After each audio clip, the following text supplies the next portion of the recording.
All right. Hi, everybody, and welcome to another session. Today is Thursday, and this week we definitely have to go live because, on this channel, we definitely have to go live every single week, rather, or if we can, we always want to just give some more information about scholarships, life abroad.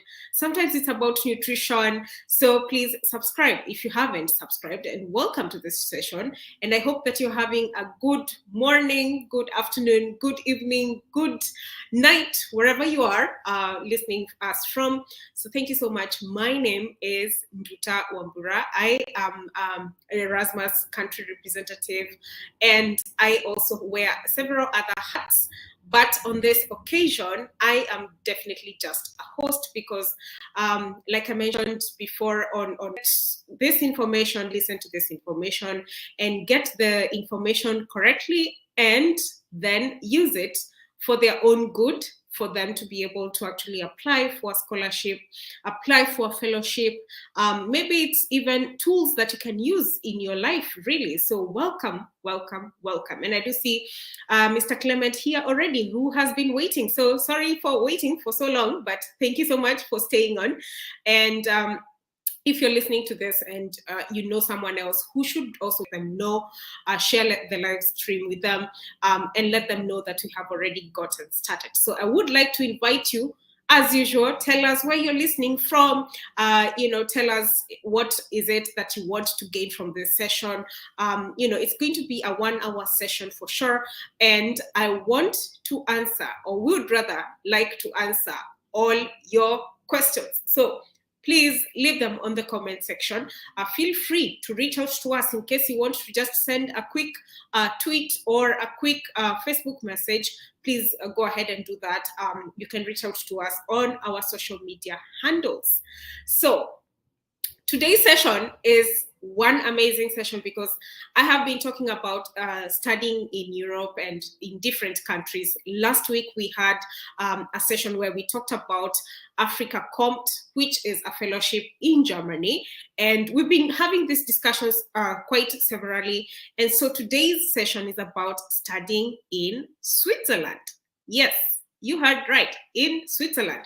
So in this case, we are going to be talking about specifically how to apply for a master's or a PhD in Switzerland. And let me tell you, the tips that you'll get from this session, you can definitely use them even for any other application, be it a fellowship, be it a scholarship. Really, the guest that I have today is a graduate consultant. So she has quite a number of tools that she has up her sleeve.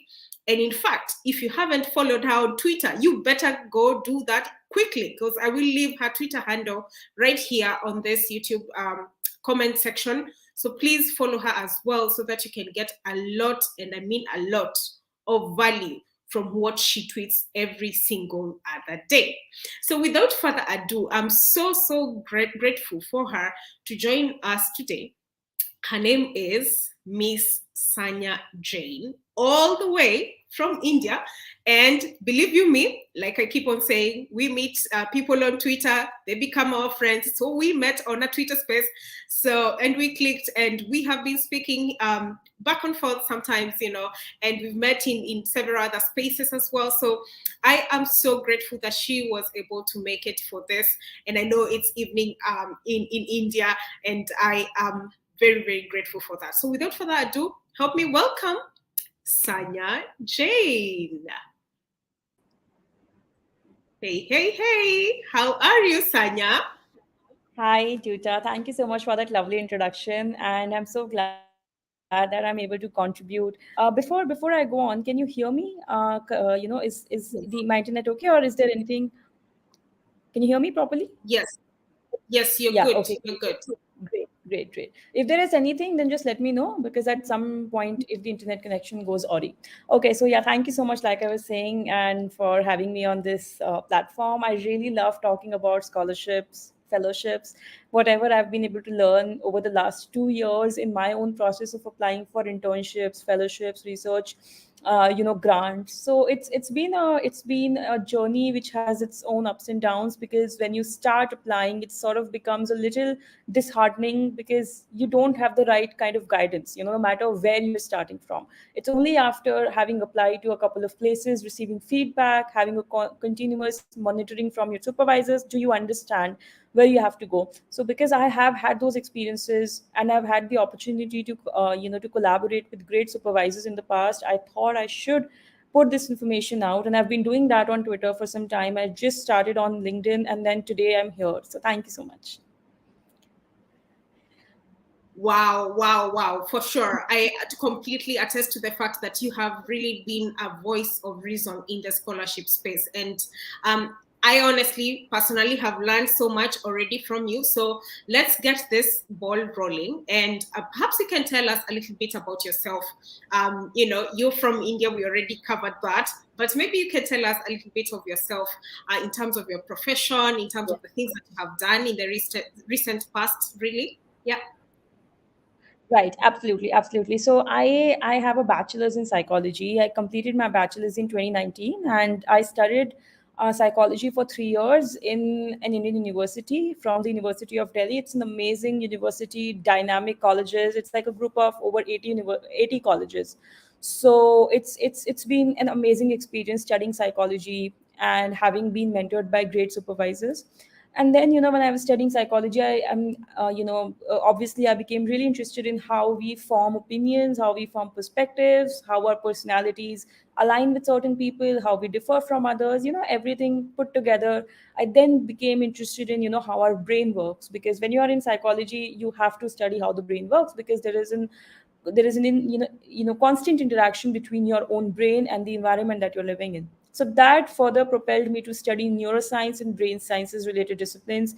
And I went to another institute in India to pursue my master's. It's called the Indian Institute of Technology, and it's also again one of the most premier institutes that there is to pursue STEM related subjects as well as cognitive science.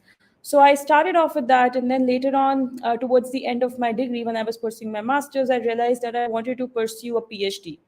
And I would rather say that I knew that I wanted to do research. So, but I wasn't really sure whether I wanted to go for like a full-fledged PhD for 5 years, or if I wanted to go for like a relatively shorter duration. So I applied for both kinds of programs. I applied for a PhD in the United States, and then I applied for this fellowship in Switzerland that we are going to be covering today. And it's called the Swiss Government Excellence Fellowship. And the way that I really, really, I'm emphasizing that I just applied to two places because I wanted to make sure that my resources do not go down the drain. So I did my proper research, I assessed my profile, I assessed what they require of me, and then I only applied to those places where I knew that I had some chances of getting in. And luckily, I got through both, the places that I went to. So yeah, and then currently also, apart from doing research, I'm also working as a grad school consultant, and it's something that has actually which takes most of my day, because I've been interacting with people like Duta and people, other beautiful people on Twitter community, and this has given me the zest to pursue this more seriously, because I've realized that there is a gap in understanding what steps one should take. It's so important to know why you're applying, where you're applying, because your money, time, energy, effort, your knowledge, everything is very precious.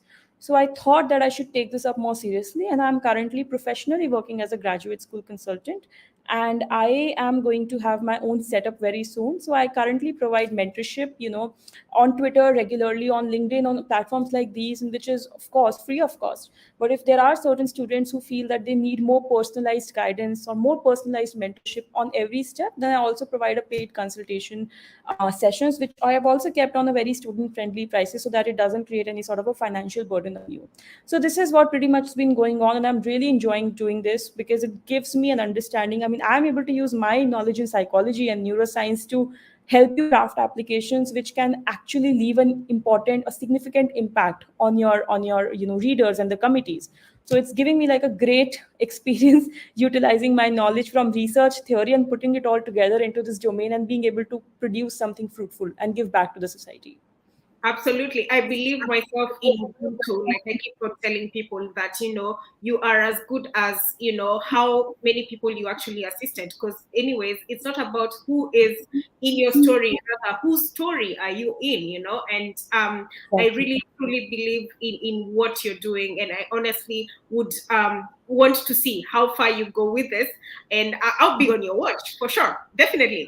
So, you mentioned something about the Swiss government scholarships, and usually each year the Swiss Confederation awards government excellence scholarships, as they say, it's quite a mouthful, are open each and every year for people who want to go and study in Switzerland. So that is Right. something that people should be aware of, because most people think about, when you think about Switzerland, it's not within the European Union, so it's not a member state of the European Union. And so people think about, let's go study in Europe. So they're thinking about the mainstream countries like France, the Germany, they want to go to the UK, they want to go to maybe Norway, Sweden, all these countries, but they forget a country that is quite a gem in its own self, which is Switzerland. And you mentioned Right. about the Swiss government scholarship. I don't know whether you can touch something about it, in terms of what is usually covered. Do they cover undergraduates, or they have only the masters and PhD scholarships going, and also the fellowships as well? So what exactly is covered, with the Swiss government scholarship? Okay, great question. So, Swiss Government Excellence Fellowship, like you said, it's the applications open every year, and the programs and the levels that the scholarship covers are essentially masters and your pre-doctoral programs, like a research fellowship that I applied for. So you should have completed your masters to be able to eligible for a 1 year research fellowship. It's like a pre-doctoral program, and then you're eligible for a PhD program. All right. So when you are looking at this, this entire fellowship, it gives you an entire idea that this is where you can move. Maybe the best part about the scholarship is that they understand that people might want to pursue a rigorous training in a country like Switzerland, and which is very expensive to just go over there and experience research without any sort of a support. So this scholarship is great for those people who want to explore research, but maybe they do not feel immediately ready for a PhD. Despite that, you have a 1 year fellowship in your hand that you can apply for. It's very competitive. The scholarship website says that the acceptance rate is around 15%, 1 5. So it tends to be like a highly competitive scholarship. But if I can, like I always say, if I can do it, anyone can do it. It's just that being able to because I know that I have really literally cried tears, and it's been like a very emotionally overwhelming journey. It just gets it just gets to you sometimes. But then if you have the right kind of support and knowledge, which is why I'm here today, then it is possible for you to really put a strong application, and it's very easy. It just seems to be a cumbersome process because it's a little different from how you generally apply for PhD or masters applications. There's this portal, and then you upload all your documents. But here it's a little different because you have to contact a lot of people on the way. So I'm going to talk about the fellowship that I got, of course, and then other fellowships that I have knowledge in, because of course I've gone through all the information related to the fellowship. So let's talk about masters. So the masters program within the Swiss Government Excellence Fellowship is sort of restricted to the arts discipline, right? So if you want to pursue other fields like science, mathematics, engineering, social sciences, the one that I went for, like psychology, that is something which is not at the moment available at the master's level. Master's level is confined for students belonging to the arts background. But that's okay, because for master's program, I know a couple of other excellence fellowships which provide great funding. Even if you want to do a master's in a field apart from arts, like engineering, math, social sciences, biology, whatever, you still have many other scholarships by other Swiss universities that you can go for. Now I'll come back to that maybe later, but first I want to talk about the program which I applied for. So the one that I applied for is called a Swiss Government Research Fellowship, which is a part of the Excellence Fellowships, right? And it's the duration for that is 1 year. So you travel in the September of, let's say, 2022. If you although if you were to travel this year, the deadline would have passed next year. But let's say if you want to travel next year in 2023, then you will have the time to apply this year. So 2023, you'll travel in September, you'll come back in the August of 2024. So it's a 1 year program. Now, the application deadlines differ which country you are in, and the fellowship is awarded to students belonging to more than 180 countries. So it's open to mostly all the countries that there are, over 180 countries. So generally for India, I can say, and also for other countries, the deadlines are pretty similar. So the application call will open this year in around August end, right? And your deadline will be around somewhere in November. So you will sort of have like 3 months to process in the entire application, work on your documents. But that doesn't mean that you have to start from August. You know it is going to come out. So it's better to start early because you know what documents they are going to require, right? So we don't have to wait till August and see, okay, I'm going to look at the professors, I'm going to look at the requirements starting in August. So that is a mistake that you shouldn't do, because that's something which I did. And I then thought to myself, what if, I mean, no one really, stopped me from exploring this fellowship more properly, more adequately Yeah. before the call was made. So something that you should really keep in mind is that the first thing you need to understand is you have to secure your own supervisor. Yeah. Okay, so this when you an important aspect of this application is that one of the in fact the prerequisites is that you have to have a letter of invitation from a professor in a Swiss institution. Okay, so the Yeah. first step that you need to understand here is that you go to the website, right? You just simply browse on Google, Swiss Government Excellence Fellowship 2023, Yeah. and the first or the second link will immediately take you to the website. And I have very clearly and precisely mentioned all the steps when it comes to navigating through the website in the form of my one of my tweets that you can check out on my Twitter handle, but I'm still repeating it over here. So Yeah. when you go to the website, you can just explore the option called the Excellence Fellowships. Okay, when you click on that tab, you will find the list of countries from A to Z. Okay, you will find the list of countries, you open that, and then whichever country you fall in. For instance, I went to I because I was from India, and then I open that particular, when I click on that link, they will make me download a couple of documents which will provide me further information on how to receive the application package. Because in this case, the application is not online. The application is, you have to download the documents and you have to submit the application in a hard copy. So Yeah. how do I know what documents to fill? For that, I have to download that application package. Right. Okay, so I will have that information, whatever information is there for Indian students, I will download that PDF and I will read that very carefully. Right. Okay, that one of the most important aspects of that document is it is going to tell you who do you contact next to secure all the information about the fellowship, or who do you contact next to ask any queries you have around the fellowships. So Yeah. you will generally find the representative from the from India. So for example, I found the representative from India for this fellowship in Okay. that particular document that I downloaded. Similarly, you will find for your country, Yeah. and then you write to them that when the applications are open. Of course, that's something you can only do once the applications are open, Yeah. that I would be interested in applying for this fellowship. Kindly provide me with the application package.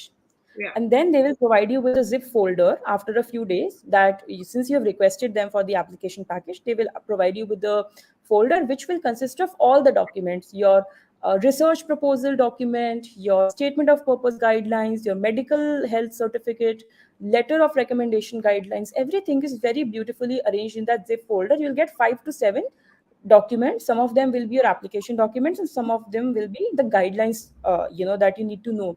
For example, one of the most important documents within that package is that how to secure a supervisor. All Okay. right, so yeah, And the you want to ask? representative, yeah, sorry. So the representative whom you will go and contact in your own country is in the Swiss government of your country, or is it somebody who is external? Because So usually I no, think, yeah, go ahead. so they basically serve at the position of a director in the embassy. Right. So Okay. the person is Indian. So the person whom you will contact will be the person from your own country, but they are representative from India for this particular fellowship.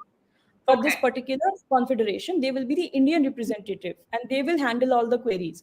And if you want to have the contact, the of that person, like I said, you have to visit the website, click on the fellowship tab, you will see the list of countries, click on India, download it, or click on your own country and download it, and that document will tell you the representative whom you have to contact for the further documents that you need.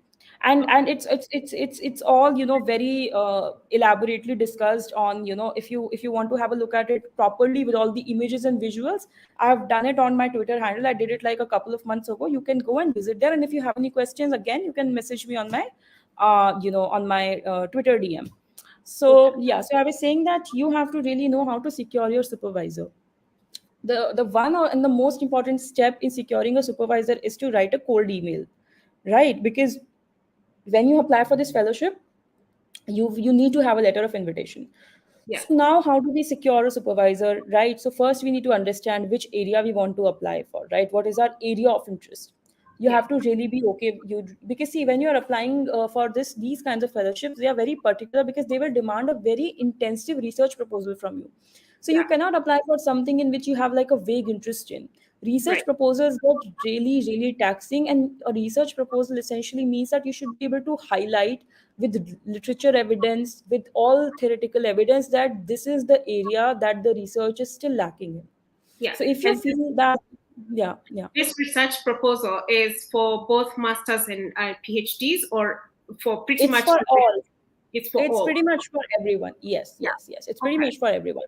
Yeah. Yeah. Okay. And then this research proposal is a very intensive document, again, like I said. So if you feel that this is something you want to really, really spend your time reading up on, right? Mhm. You should be able to read up, a lot of papers really in Oh this yeah. domain. Only then can you write a research proposal, because otherwise the research proposal, if it's not good, then there is no point in applying.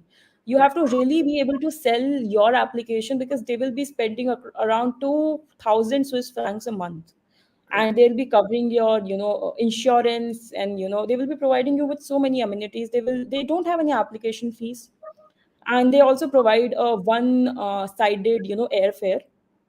So, and then they'll also take you for cultural exhibitions, for dinners, just to have you an idea of the culture of Switzerland. So they spend on you like basically a lot. So similarly they expect a lot from you as well. So you have to have a very solid research proposal, and then you can always have mentors, if you want someone from your own subject matter. You are, let's say, in biology, or you're in neuroscience, or you're in computer science, you should ideally try to look for a mentor who can provide you subject matter guidance on it. Like I had someone who did help me with it, because the method, because see, you really need to talk about the methodology, you need to talk about the discussion, you need to talk about the timeline, and these are certain things which at this stage it's always better if you have someone above you who can guide you whether this is looking okay or if it's looking too messed up. So try to have that personal confidant, I would say. Then when you have decided that okay, this is the topic where I feel I can provide a good research proposal in, then we start to look at the universities in Switzerland. Okay, so the document that you download from the list of countries that I told you, it's also going to tell you which countries are supported by or which universities are supported by this fellowship, meaning that you can Okay. only ask for a letter of invitations from professors belonging to these particular 10 universities if you want to be eligible for this fellowship. So they will give you the list of universities that you can look at, that you can approach supervisors from, and then if that letter of invitation comes from that particular university, then you are eligible. So please go through that list, and do not ask for, if you are applying for this fellowship, then don't go about asking from professors that are not even a part of this entire network. It's like a waste of time. Yeah, So that's yeah. very true. So, like, usually Yeah. that happens a lot with people, asking the wrong questions to the right people. But, Yes. like you mentioned here, so which means that you can have lots of universities maybe in different cities within Switzerland. So one in Yes. Lucerne, others in Geneva, and so on and so forth. So Burn. Yeah. yeah. Okay. Okay. So which means that you have depending on the field that you have, you could have a choice of different universities, maybe like two or three or something of the sort. Correct? Yes, yes, yes. So basically, I think the universities, that they have pretty much cover all the disciplines. But Yeah. let's say that they have 10 universities or 12 universities, and most of them have different departments, and you can apply to any department from that particular university. But it Okay. has to be that university which is mentioned by them, okay, in Okay. their brochure, in their guide. So now after that, you have to understand how to write a cold email to a professor, and then they have given you a guide and a video on how to secure a supervisor. Yeah. Okay, they even have a document titled "Will you be my supervisor?" Okay, they have a document which gives you an entire understanding of "Will you be my supervisor?" So it talks about the ways to look at them, how to find universities, etc., Okay. etc. So whenever you are writing to a supervisor, you can follow those guidelines. Otherwise, I also have a cold email template that people have been able to use in and they have gotten really amazing responses from that. It's again something which I think that if we get into the detail, then we might get a little lost. But again, Yeah. if you want to have a look at it, you can visit my Twitter account, and you will see it at the top of my pin tweet. So yeah, Yes. there is a very simple cold email format. You write to them, you express your interest, you tell them how their project or their publications have had like a strong impact on you and you want to contribute to that work, and you tell them that I am looking to work under you, under this fellowship called Swiss Government Excellence Fellowship. Yeah. You write to them, and then you can start writing to them. You should ideally start writing to them as soon as the application calls open. Okay. And let's say it opens in August, so you can have all the information from before. You don't have to wait till August to find that information, but you can start emailing from August so that you have enough time before they reply to you, because you need their constant support throughout the application process, in terms of proposal writing, in terms of letter of invitation, in terms of Skype calls. So it's better to have to give them enough time to discuss with you, and it will only be possible if you start sending out your emails in August. If you want to start sending out your emails in August, it means that you need to be able to start finding information from May. Look at it in May, read papers, read their publications, read about their projects, try to frame questions, etc., etc., and then start shooting your emails from, say, August itself. Now what? Now this is about the supervisors that you have to consider, supervisors interests and supervisors orientations that you have to consider in Switzerland. But you have got to do a lot in your own home country. You will also need to ask two recommenders from your own home university whether they will be happy to write you a strong recommendation letter, which means that from now itself, if you're planning to apply for grad school, whether it's a Swiss Government Excellence Fellowship, whether it's any fellowship altogether, you need to have very solid references, which means that please try to establish good relations with a couple of your supervisors. Let them know that you're Yeah. planning to start grad school or you're planning to go for higher education. Keep them updated with your plans, keep them updated of your progress, and make them feel that you are you are a candidate who's really interested. Okay, Yeah. so that's only when they will be able to write you a solid LOR. Then, Okay. So just a yeah, quick one here. So you mentioned something about a cold email, and some people might not yes, understand exactly what is a cold email, but a cold yes, email is yes, just an email to introduce yourself to a right, potential supervisor or a lecturer who is actually in the university that you're interested in.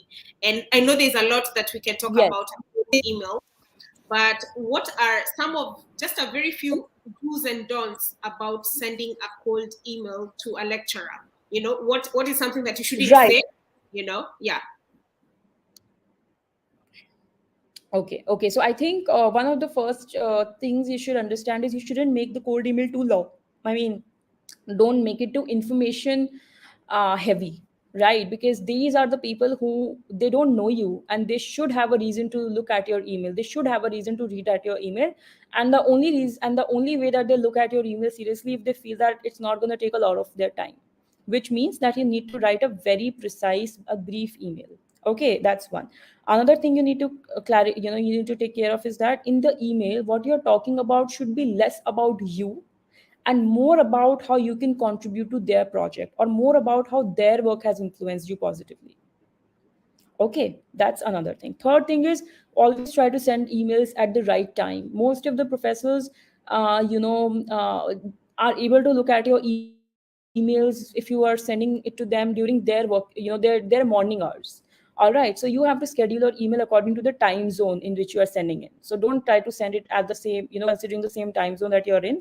It's going to create right. a lot of issues. And another Yeah, thing you should look at is that read about the professor, read about their website, wherever they have provided information about themselves.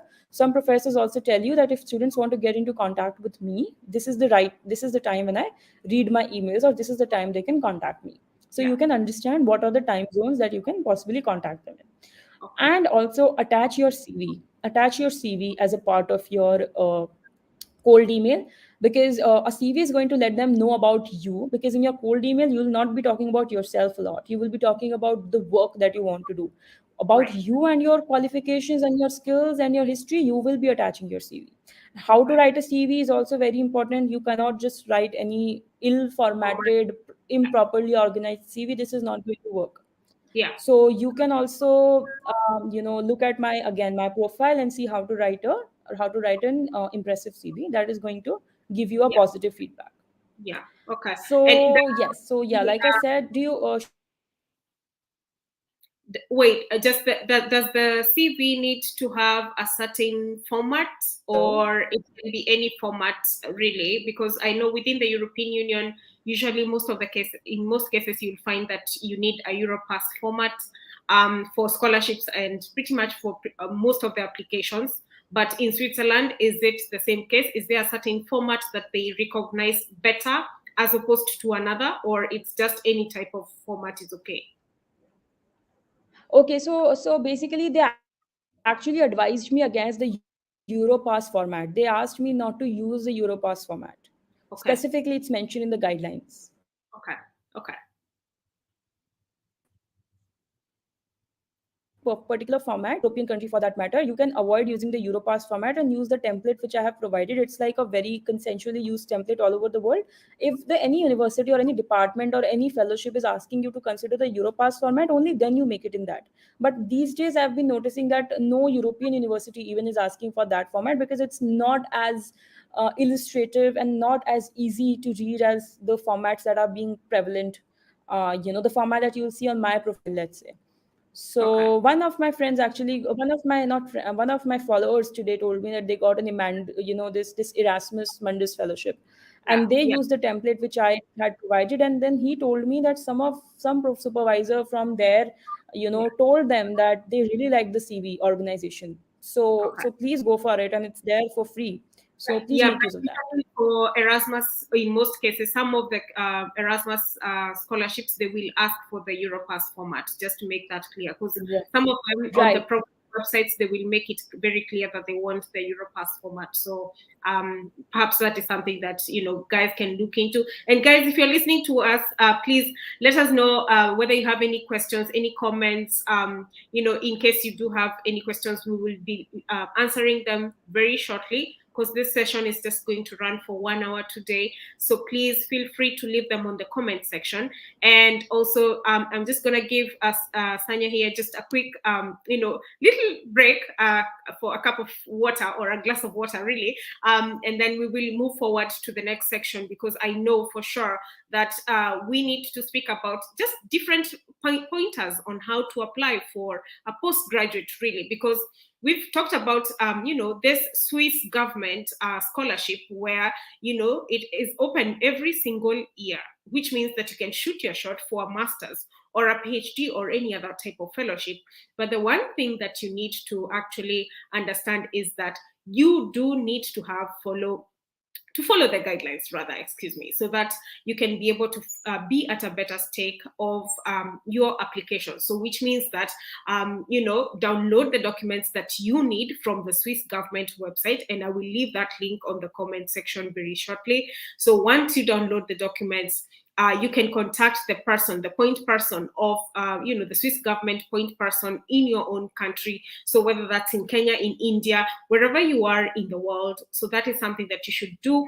And then from there, you would be able to identify which universities that you would be interested in within Switzerland, and then again now know how to approach these lecturers and these supervisors by sending them what we're calling a cold email. And Sanya here obviously told us that you need to send this email at the correct time. You need to write the correct things, and of course attach your CV. So these are things that you need to put in mind ahead of time while you are applying for this Swiss government scholarship. So scholarship or fellowship, I should say, because it depends on exactly what you're interested in at this juncture. So one thing that you also need to know is that in Switzerland, the currency is actually in Swiss franc. So whatever the amounts that we possibly should be mentioning here should be Swiss franc. Whichever the case, the scholarship usually covers your accommodation as well as, insurance, and also I think they give some bit of allowance for the transport. Of course, Sanya here can clarify that for us much later, because this is a question that some of you asked when I posted about this video. So these are some of the things that are actually covered. And the thing is, of course, when you get to Switzerland, depending on the kind of style you want to live, the lifestyle that you want to have, whether you want to have a shared apartment, whether you're okay, living all alone, and such kind of things, whether you're bringing your family, because some of the programs actually, whether maybe it's a master's or a PhD, I may be wrong, but usually in Switzerland they may not have an allowance for your family, so you would need to take care of that yourself as well. So these are things that you need to think about ahead of time, before you can even apply for this Swiss scholarship. Whichever the case, it's one of the most excellent, I should say, it's a very excellent program that you could apply for, as an option towards your studies, to further your studies.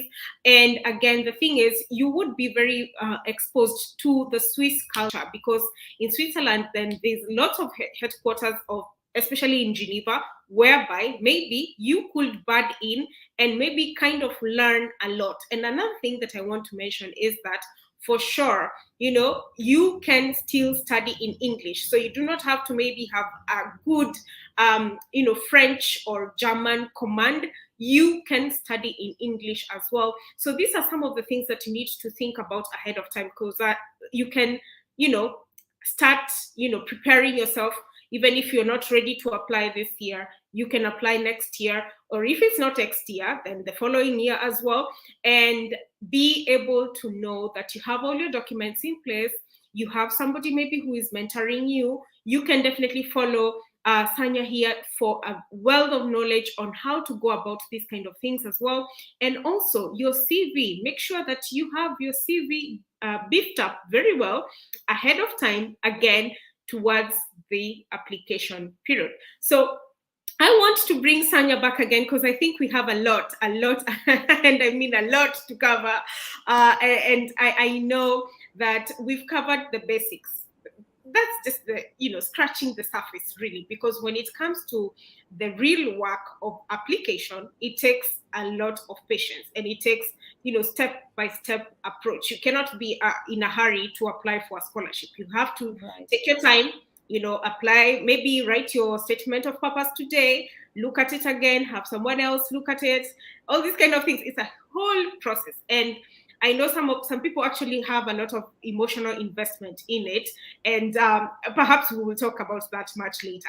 But let's delve into some of the great pointers that you have to have when applying for a scholarship, because I mean, we are talking about the Swiss scholarship here, and it's great.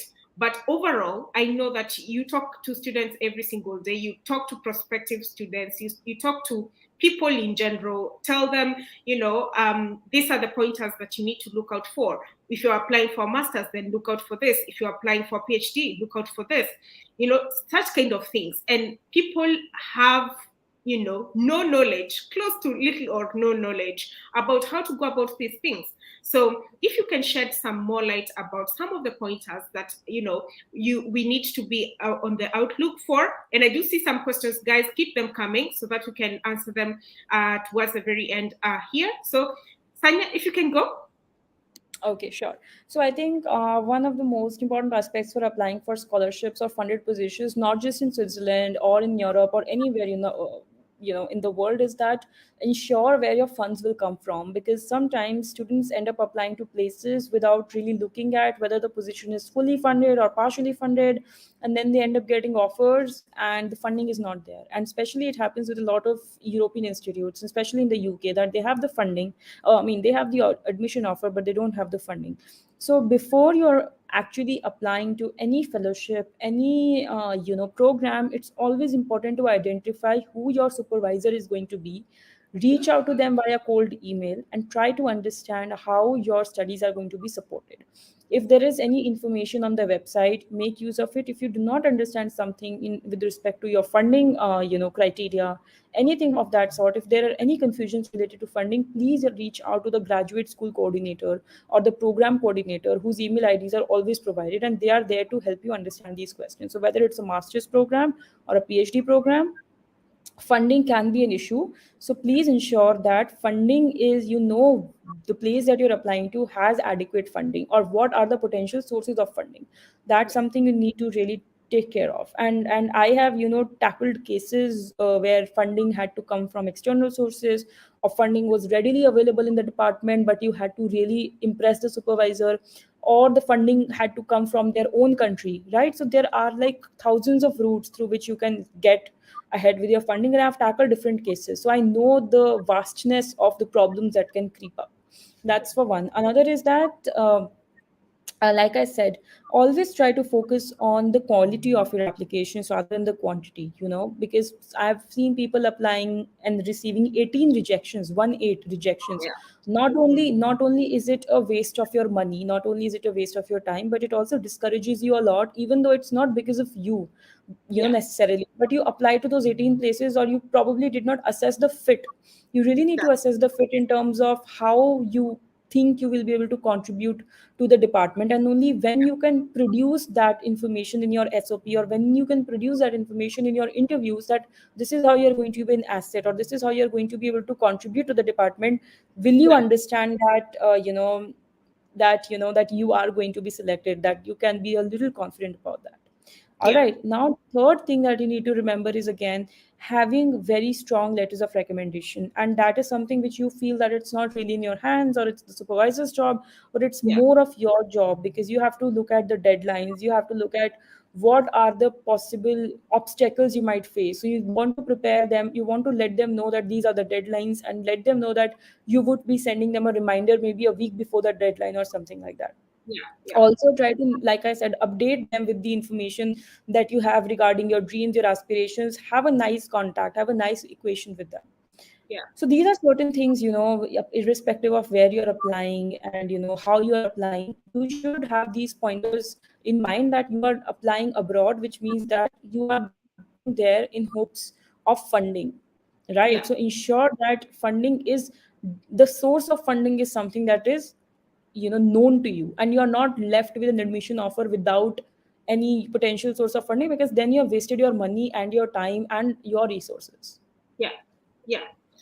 Absolutely true. That is very true, especially the funding, because, of course, if you're coming from a foreign country, you would want your studies to be funded. You would want, to have a scholarship and all these kind of things. So you can begin your search by maybe identifying some of the countries that actually offer scholarships if you're just, from the outside looking in towards applying your scholarship. So these are some of the things that I talk about as well. Like maybe if you're coming to the continent in Europe, then maybe you can identify which are these countries that are very good for the course that I want to actually study in. Are they offering scholarships? Am I able to actually self-fund?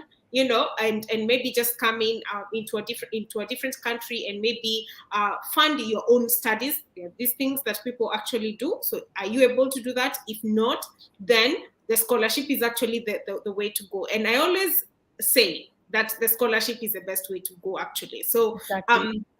yeah, so I think I want to take a couple of questions here, so that as we go on, so we can form a basis of this. So Victor, you say, why do I get a negative feeling about scholarships that require one to contact a country representative?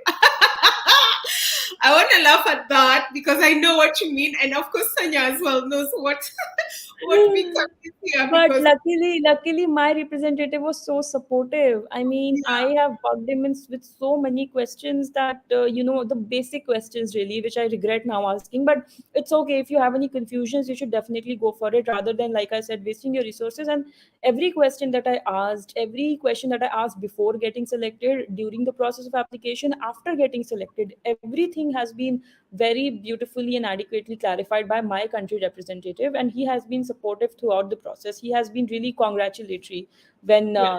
when I got it, and then every process with respect to visa and applying for any certificate that I needed, he has been very supportive. So I don't know, maybe it's been maybe the feeling is probably because of some stereotypes, or if some you've Yeah. heard someone's. But generally these people are supposed to be supportive. Otherwise, if people started complaining about them, then they wouldn't hold and retain their position of being a representative. So I Yeah. think you should probably leave this fear behind and move on with scholarships that require you to contact a country representative, because they are not bad. I mean, they are there for a reason. Well, and in this case, for the Swiss scholarship, they are not the ones determining whether you will get the scholarship. Yeah, they are not at all. Not at all. That's the thing. I am not quite sure whether they actually determine the nomination. Do they nominate the candidates, or it's No, no, no, no, no, no. That's not how it happens. So they are only there to forward your documents to the yeah, federation in Switzerland. All okay, right. So they yeah, have no. So the only thing you need to take care of is that you are completing your application. All the documents are prepared. yeah, What they will only see is whether or not you have submitted all the documents in the order. Please mention. Please remember the word order. They will tell you the order. So you have to submit everything in order. That's okay, all they're going to check. Whether the yeah. quality of your application they will not check, but what they will check is whether or not you have submitted all the documents. And once, then the entire that package of your application will go to Switzerland, and then the committee over there will shortlist you. So they have no role in nominations. They have, the only role that they have is to forward the application over there.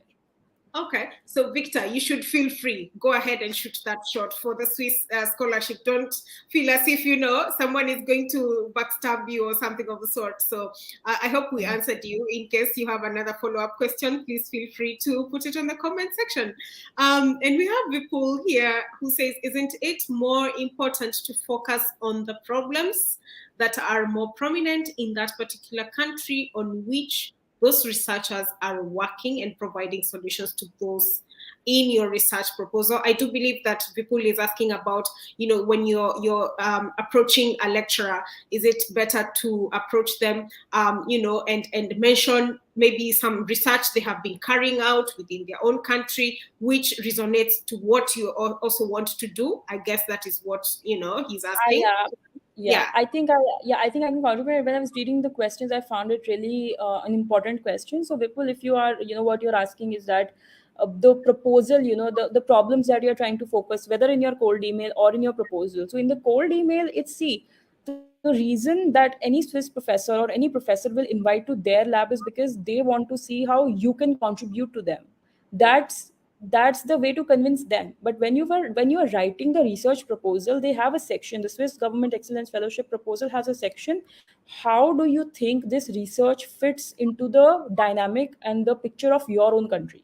All okay, right. So you have to talk about how this research, when you come back to India after completing your fellowship, they have a proper 150 word or 200 word answer that you have to fill, that how does this research help the country or the institute, your home institute that you're right now in, or the country, rather, how is it that going to be useful? So definitely, I mean, you have to now see how the first step for you to see is to make a proposal that is going to be attractive enough to a supervisor in Switzerland that he agrees to take you in. And then you can think about, okay, this is now what I'm working on, how can I make it relevant in India? And you should not do it the other way around. You should yeah, not, because the Swiss government is sponsoring you. If the Indian government were sponsoring you, then you would start with, okay, what are the problems in India? The Swiss yeah, government is sponsoring you, so you have to make it relevant for the Swiss people first, and then once you have made it relevant for them, then think about how I can make use of this information even in my country, because it's possible, yeah, very much possible. The problems that different countries face, somewhere on some level they are very different, but on others they are also very similar, right? As human beings, we are all humans, and despite the differences we have with respect to nationalities and the problems we face on political, environmental fronts, we do have certain common problems that can be solved. Even if you've done some research in Switzerland, you can use that to solve certain problems in India. And that's the challenge that you have to do, to think about how it's going to be helpful to your country. yeah, So, and the other question that you asked, rather than just making the research proposal based directly on your own interest topic, so your interest topic is going to be determined by, first, the interest topic or a research interest topic that is overlapping with a Swiss professor. So your own research interest is important, and to make it overlapping with the professor's interest is also important. And Yeah. then when you are filling out the proposal, then it's your job to understand. You have to do a little bit of search that how can you make use of this study in India. Yeah. So it's if you do enough research, if you are able to go through literature, you will definitely come up with certain ways to help India with this research that you're carrying out in Switzerland. Yeah. Absolutely, I agree with you. So we live in a global village, so and our problems are pretty much standard. So whatever you might be experiencing, maybe in India, in Kenya, wherever it is, really, you can definitely be able to standardize it in your proposal. So feel free to Exactly. go to the poll and shoot your shot again.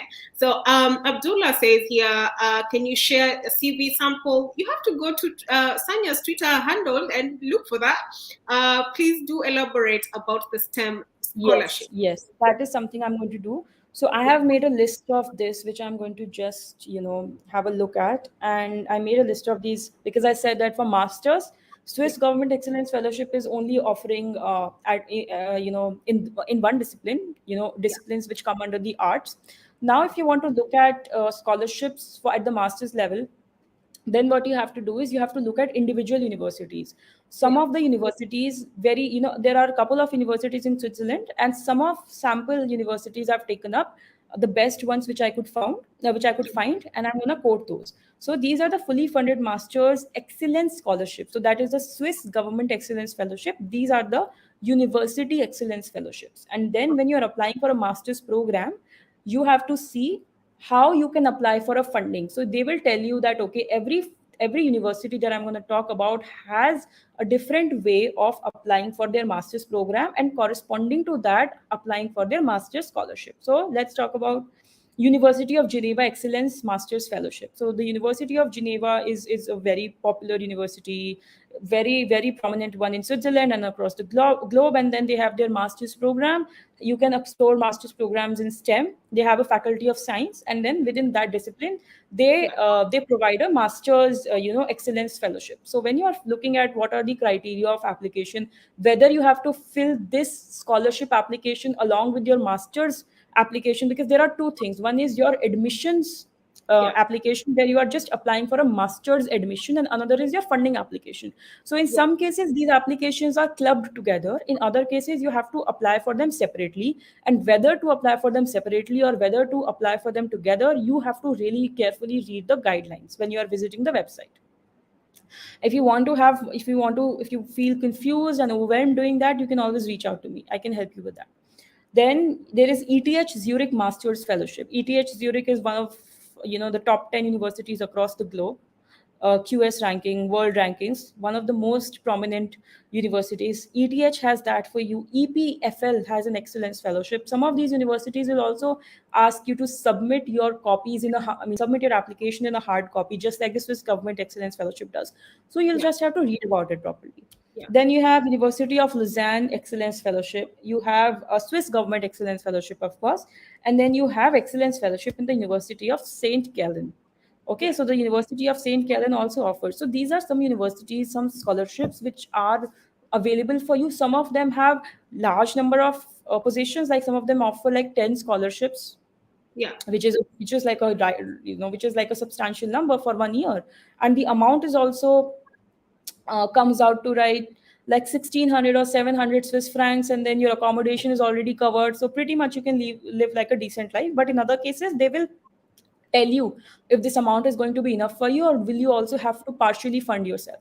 So Yeah. reading is very crucial. Reading, applying, in the process of applying, reading the guidelines very carefully is very crucial. Yeah. So take care, you'll have to take care of that. But the scholarships that I've just quoted, Yeah. I'm also going to put a tweet about them. I was thinking of putting a tweet about it because I collected this information that Yeah. these are the scholarships if you're looking to apply for masters.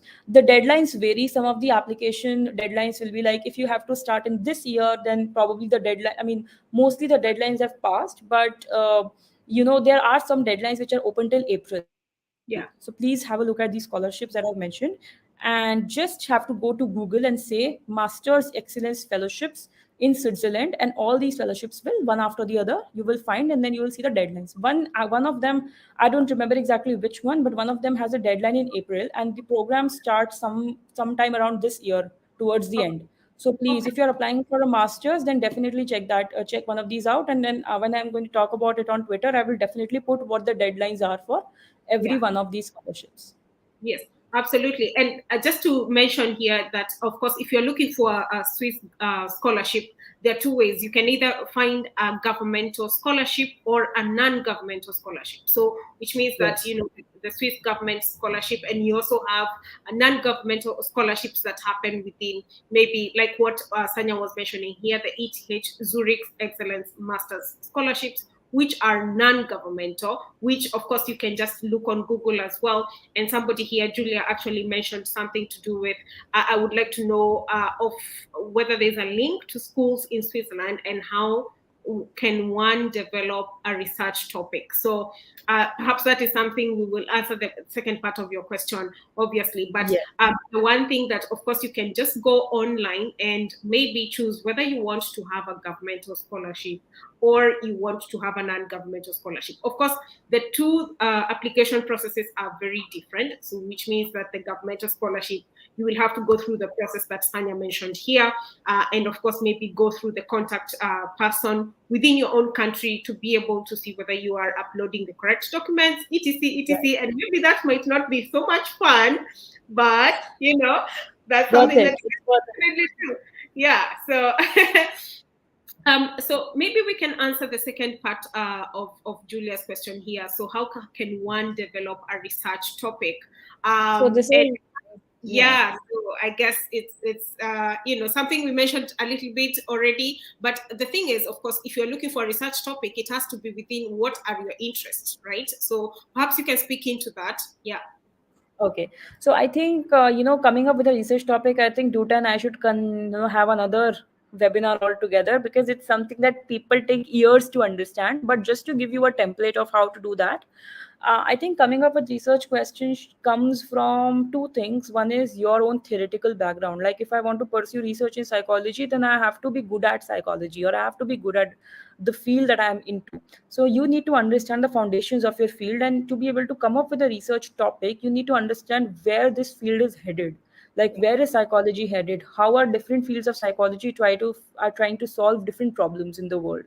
Right. So once you understand that this is the bigger picture that my particular field is trying to solve, then you can come up with a small contribution to it, that okay, this is a bigger problem, and maybe I can contribute to the solution by working on this study or by working on this particular research question.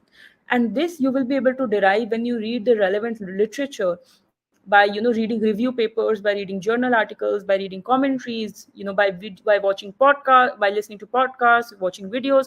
Being able to constantly feed yourself with the information, the literature that is pertinent to your field, is going to automatically start giving you the ability to generate thoughts.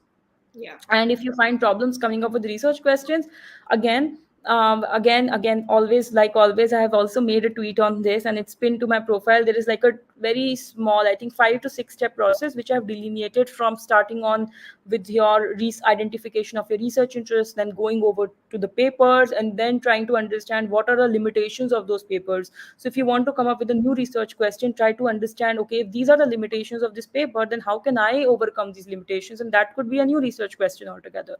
Yeah. Or what is their methodology? Probably you don't like, you find problems with their methodology, then how could you have improved it? That could be another research question. So it's all from reading and reading and reading, and after that you become a little level headed in terms of where you want to you know make your journey into.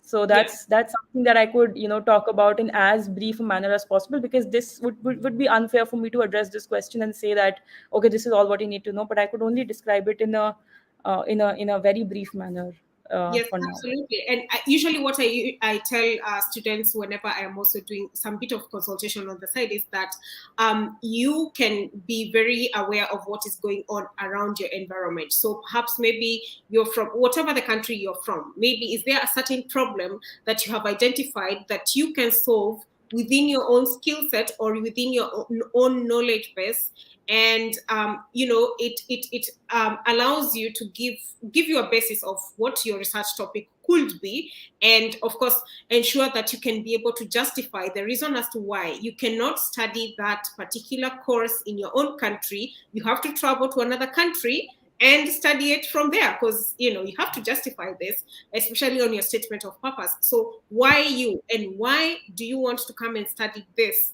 in this particular country, and not just study it online, or maybe in your own country or wherever it is. So identify a certain type of problem that is within your area or within the globe or wherever it is, that you can be able to actually maybe research or find solutions about that problem. So then you can form a basis of your research topic and be able to understand exactly what you want to do. Of course, there are some of the hot topics that, things to do with tech, things to do with business nowadays. It's quite fast, and it's quite very hot in the market. So which means that everyone wants, what's the next tech thing, what's the next solution in tech, etc. So these are some of the things that you can also identify, and you can incorporate tech in pretty much anything nowadays. You can incorporate tech in business, tech in science, in nutrition Migration. as well. Migration. Migration, exactly, pretty much everything. So these are some of the things that you can do, and be able to identify what you want to study. So I hope we answered you, Julia, and I think Vipul, we had already answered you from the Yes. previous question. So you know what, guys, the thing I want to ask Sanya now is, what is one of the major parting shots that you have to tell someone who is looking into applying for a scholarship and they're lost? Because I always get these DMs, on Twitter, on Facebook. Everybody's like, "Oh, I want to, apply for a scholarship. I just don't know where to start." And everyone is like, "I'm lost. Maybe it's a far-fetched opportunity." Some people don't have the full capacity of the self-esteem to allow themselves to understand that these opportunities are there for you, so you can apply for it. It's not like people from another planet will come and apply for these opportunities. It's actually on this planet Earth. So I don't know, what would be your parting shot for someone who is like thinking, "Oh my god, it's so much work. What can I do? How can I start? What's the simplest way out of this?" So what's your parting shot on this? I think is the ability to be able to break down the process into very doable steps, and then Yeah, rewarding yourself after you have completed that process, right? So, I mean, if you feel that because from country to country, from university to university, from department to department, the applications are going to be different in terms of the process that is involved. yeah, Some of them will require you to contact supervisors, some won't require you to do that. Some will require you to apply for external funding. Some will just provide you a scholarship as a part of your admission. Some will have the deadlines, at one particular point of the year. Some will be open throughout. So how do you make sense of all that information, right? So the only way that it is possible is to go step by step, make a sheet, produce, make use of these tools like Google Sheets or Microsoft Excel, and try to understand it country by country, or maybe have a broad area, or have a broad region where you want to go to. Let's say if you want to go to Switzerland, let's say, right? Then try to make a list of those universities in Switzerland where you find that you can see that your department, that the interests that you have, a department corresponding to those interests exists. So you can then make it your target university, that I am interested in psychology, and there's a department of psychology in ETH Zurich. So I'm going to put that on my sheet. And the first step of this is, today I'm just going to find those universities in Switzerland which have the department of my field of study, and that is it. I'm not going to do anything apart from that. The second day, your target should be just visiting every university one by one. Like, let's say found 7 universities. Now you have to go to the department of psychology of every university and yeah, see and read about the work that is going on. yeah, That's your second day task. The third day could be go to their application process and just have a look at the process. You don't have to apply today. You just have to look at the process. And these are the steps you need to take to apply. The Yeah. fourth day, you start to now think, okay, from this university, which is the who is the professor I can possibly reach out to express my interest. Maybe ETH Zurich, you found this psychology department exists and there are these research tracks which are going on. These are the supervisors. Then think about which supervisor I can possibly reach out to. Now you don't reach out to them today. Now the next day, read their papers. The other day, write your email. The next day, shoot your email. So try to break this process into very doable steps. And the only way to do this calmly is to start early. Yeah. If you know that you want to go to grad school, whether it's this year or if it's next year or if it's 2024, Yeah. you know you want to go there, so you have to do the work from now, Right. because you are not going to be in loss if you started preparing early, but you will definitely be in loss if you waited till the time that you have to apply, or till you waited the deadline, right? Yeah. So True. that is something you can possibly do, and then at the end of the day, know that there are thousands of such opportunities, thousands, and I say thousands, I mean thousands. Yeah. They exist in the form of non-governmental scholarships, governmental scholarships, organizational scholarships, sponsorships, donations, so many opportunities. Just Yeah. know that if these don't work out, it doesn't mean that this is the end for me. If you want to do that, you can still do it with, because there are so many opportunities that are coming up. And I think that's the most reassuring thing I can say, is that there are many scholarships which are not even applied to because people don't know about them. Yeah. So being able to use your search engines, being able to use the internet to network with people, to network with important, people that you see have achieved something, or people that you think are promising enough that they can provide you with specific information, do that, avail that, make use of the free information that exists. And if you can afford taking a service from someone, do that. If you cannot afford, then make use of whatever free information exists. There is no lack of free information. The only reason why people feel overwhelmed is because they are not able to do it in a stage wise fashion. They want to know everything together, they want to have everything together. That's not possible, Yeah. right? Yes, absolutely. 100% agreed with all those points. And I guess, there's a lot that we can speak about. And guys, if you're listening to this and you have not yet followed Sanya Jain on Twitter, please go ahead and do that. And you know what? For a very personalized approach, what you can do is definitely reach out to her and request for a consultation, because of course she's going to give you all the tools and you'll feel way more ready when you have a personalized approach with her. And so the thing that you can do is definitely reach out to her on Twitter, and please introduce yourself nicely. Don't just go there and say hi and keep it quiet. So hi, introduce yourself. What do you want from her? Are you just on her social media just to bother her? Come on, guys. You have to make these things better, So ensure that you be respectful. Go on her Twitter, go and introduce yourself very well.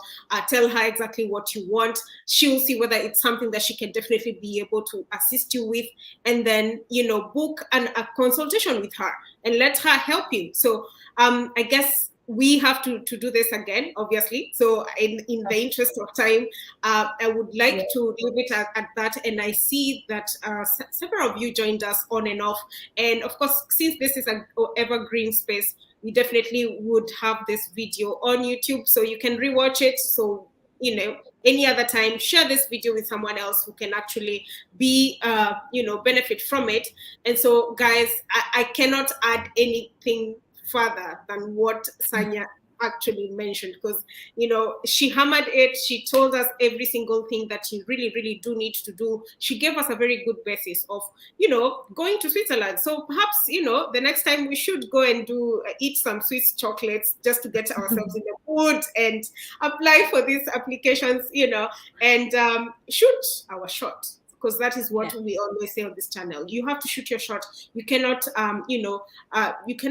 disqualify yourself without even first applying for anything. So you have to actually apply for it. Let it be a no, let it be a yes, let it be a maybe, because sometimes you might just be told, oh yeah, we liked your application, but we have no funding for you, or we liked your application, but we have to put you on a reserve list. These things happen. So I have to end it like that at that point. So thank you so much, guys, for hanging out with us. And please feel free, of course, to subscribe, follow me as well on Twitter. And again, until next time, please leave a comment, whichever the message or maybe any subject that you would like us to tackle on this channel. I'll definitely be able to maybe invite that guest. You never know. You just Yeah. never know. You have to ask, right? So, guys, it's been amazing. So, have a good morning, good afternoon, good evening, good night, wherever you are. And a special, special thanks to Miss Sanya Jain for joining us today and hanging out with us for an hour. We hope to see her again on this channel once again, or maybe on the Twitter Spaces. We never know. Who knows? Yes. Yes. Yes. Thank you so much for inviting me. I had an amazing time answering these questions and interacting with you. It was really fun. So thank you once again. You're very welcome. Thank you so much, guys.